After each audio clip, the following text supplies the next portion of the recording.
Hello, everyone. My name's Mr. Big T. Anderson, and this is more of a mythological. Oh God, trying not to sneeze. Anyway, mythological review. This time we're doing Aphrodite and Ares. You gotta do it in that tone of voice. Because of God of War, it has to be in that voice. And we're actually gonna go over a myth that has been one of my favorites. But first, we're going to just move this up. So, hopefully you enjoyed that. So, Aphrodite. Yeah, well, you know what? Let's do Ares first, because the myth, my favorite myth, kind of ties into Aphrodite. So, Ares, god of war. Mars is his Roman name. Generally unhappy fellow. Basically, just like, if people are going to get into a fight, this dude is like, I approve. Now, his domain wasn't strategy. He wasn't about tactics.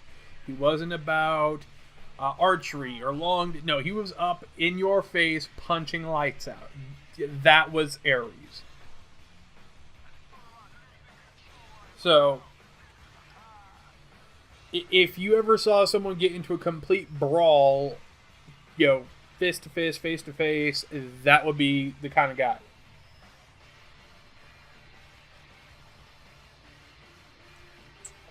As I akined Zeus and Hera as Pagan, Pete, and Demeter and Hecate to the older sisters of a sitcom, I would probably think Ares is the drunken barman, the drunken barfly who just really, really needs to have a hobby and just wants to fight with everybody. Even Zeus is just like, Zeus has problems like, okay, Ares, lower it 30%, please. Just 40, 50, okay.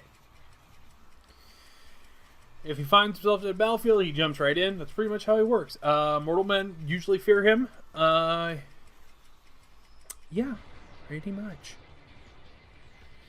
Sons are fear, terror, the goat-footed Pan. At Ares' shout, the mountains tremble, the sky darkens, all creatures run for cover, and, of course, the god of war games. But, of course, the Greek gods didn't get painted too well there.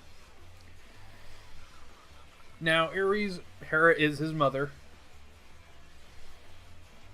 His natural partner was Aphrodite.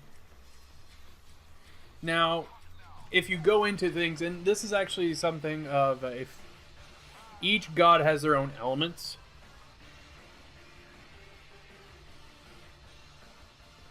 So, that is something to look into. They have their own birds, and they actually have a lot of their own things. So, there was a way to keep it all straight, and I actually had a book of notes, but I don't have it with me right now, so. In any case, I believe it was Ares was iron, if memory served. And for some reason, I believe Aphrodite was either magnesium or copper. I think magnesium. Whatever, I think I have to remember whatever has a reaction with iron. Anyway, I could be off, but I'm just doing it from memory. Anyway, as I was saying, Ares, big pain in the butt. He likes fights. He punched things in the face. He likes Aphrodite. Aphrodite, if for those who don't know, is married to Hephaestus. Yeah, that's going to be a problem.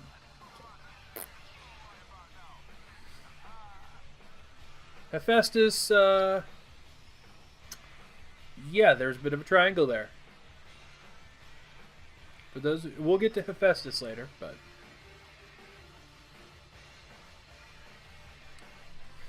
then we have Aphrodite, the goddess of love. Her home, Cyprus. Born in the foam off of it, actually. And lover of the grim Ares, the god of war. Now, Basically, when I say goddess of love, everything that comes with that title. Eros, Cupid, the whole shtick and schlemiel, that would be her. Valentine's Day, in her department. Let's see here. For Caesar Comas, before I'm actually reading notes here. The dove is hers. Okay, so her bird is the dove. Her attendants are the Graces, Eros, who is love. Hers is the allure of sex, the magic girdle that makes any woman irresistible. She cares not where she finds a lover, but sex within wedlock is her first domain, and lawfully begotten children. And the first prostitutes were women of Cyprus who denied her divinity and were henceforth compelled to bear the shame of selling their bodies to all and sundry. For the goddess may bring honor, but she may also bring disgrace. Basically, anger her and she's going to backhand some people. Which is kind of a standing thing. These gods, it's like, oh, what? The gods are like, oh, you like us? We help you. The gods are like, you insult us. Backhands aplenty. Now, Pygmalion is one of my favorite Greek myths. And it starts on the island of Cyprus. He was a great, great sculptor. He was a young man on that island as well. And the mothers of the island wanted to marry their daughters to him. He did not want to do that. He wanted to focus on his craft. He was passionate about it. And as the tale was, as I read the tale, he just didn't want it. He did like, nope, don't want, no marriage, no thank you. I'm working. I think he'd be called an incel in this day and age, but he just wanted to sculpt, and that was his thing. So he sculpted, and he just like, no, that's not me. I will not take a wife while I'm working on this.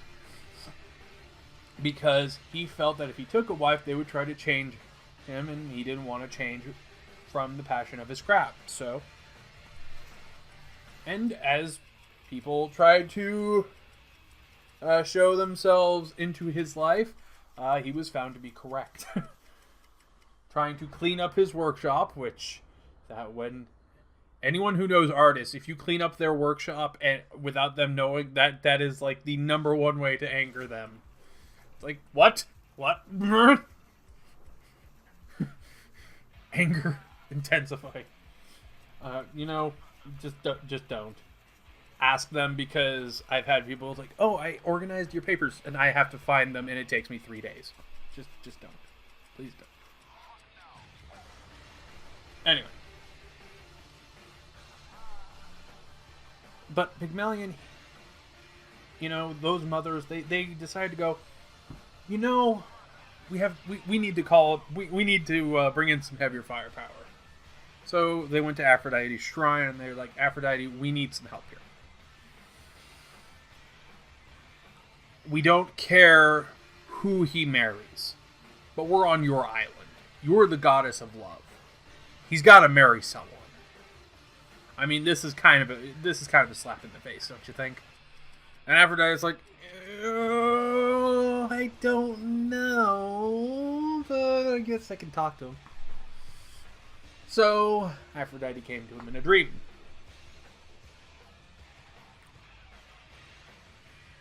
And said, Pygmalion, I gotta marry you off.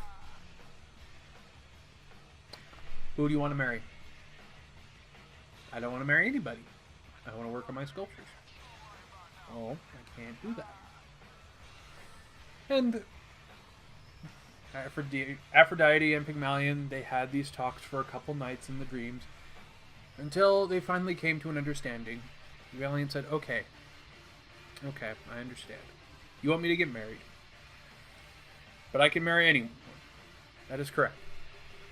Okay. I will do it on this condition. You become my muse for my next sculpture. You come by every night for a few hours and allow me to learn everything about you. Allow me to work on this sculpture. And as soon as it's done, I will take a wife. You will take a wife. I will take a wife. Aphrodite looked at the deal. It's like, okay. I don't mind that. And she couldn't find where that would be a problem. She didn't sense any trickery. She didn't see that it would be such a bad thing. So she went, okay. And of course, the plan was that he would just start and never finish. He would just keep going in a circle where he would never perfect it. But, as many artists know, sometimes the passion of the project kind of sweeps you on its way. So first, he started with clay molds, little sculptures, and once he started figuring things out, the details and little poses, after about a dozen, 2 dozen, 3 dozen, all around this workshop, the mothers started to know that they were all of a goddess. They were all of Aphrodite, and they're like, I think this is it. This is a sign. He has to marry. He's going to marry one of our daughters. Aphrodite has come through. And they're all cheering and happy, and this is the case, yada yada, you know how it is. But he keeps going. And after he finally picks a form and goes, okay, this is what I gotta do. He focuses on this big block of marble. And he starts getting to work. And every night, Aphrodite comes in, and she watches the man work. Pygmalion watches the muse. And it goes night after night, into weeks, into months, until about a year later, the statue's complete. And he looks at it, and that night, after adorning it in the finest jewels and the greatest furs he can find, Aphrodite comes to him. Pygmalion, you said you would take a wife. I will grant you anyone on this island. Who's it going to be? And he thought for a moment. I want her. And he pointed towards the statue. And Aphrodite goes, I can't do that. Well, yes, you can. You can breathe life into anything. You're a goddess. But I said, you said I had to marry, and I had to take a wife. Listen, I put so much effort creating this. I took my bone and gave it bone. I took my flesh and gave it flesh. I took your form and I gave it to her. If I can't marry her as a human, then turn me into a statue. We'll still be married. You have your wish. And the deal is complete. And he got up next to the statue, put his arms around her. It's like, you can change me to marble right now. And you can put me and her in your altar. Aphrodite was in a bit of a pickle.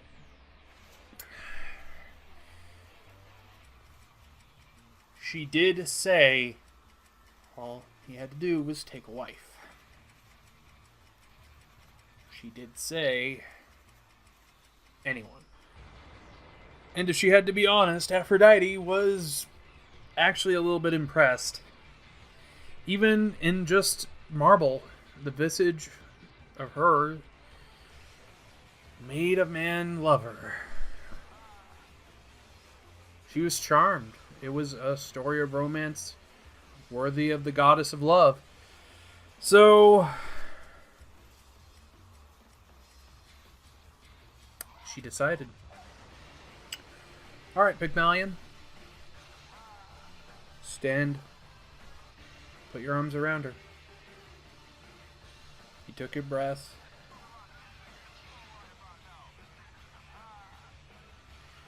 And he walked over and he did so.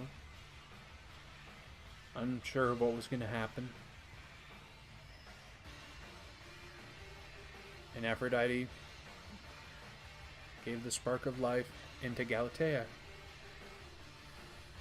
And the statue, now human, saw the young sculptor, eyes bloodshot, hair scraggly, workshop a mess.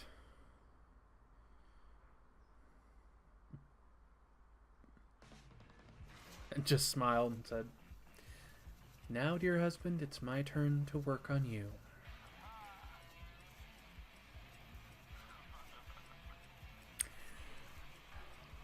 That really, I mean, that's how it was told to me. It's a little bit cheesy. I love it, so meh. But tell me what you guys think about Pygmalion, Galatea, Aphrodite, or Ares. Favorite references down below. Have a good one.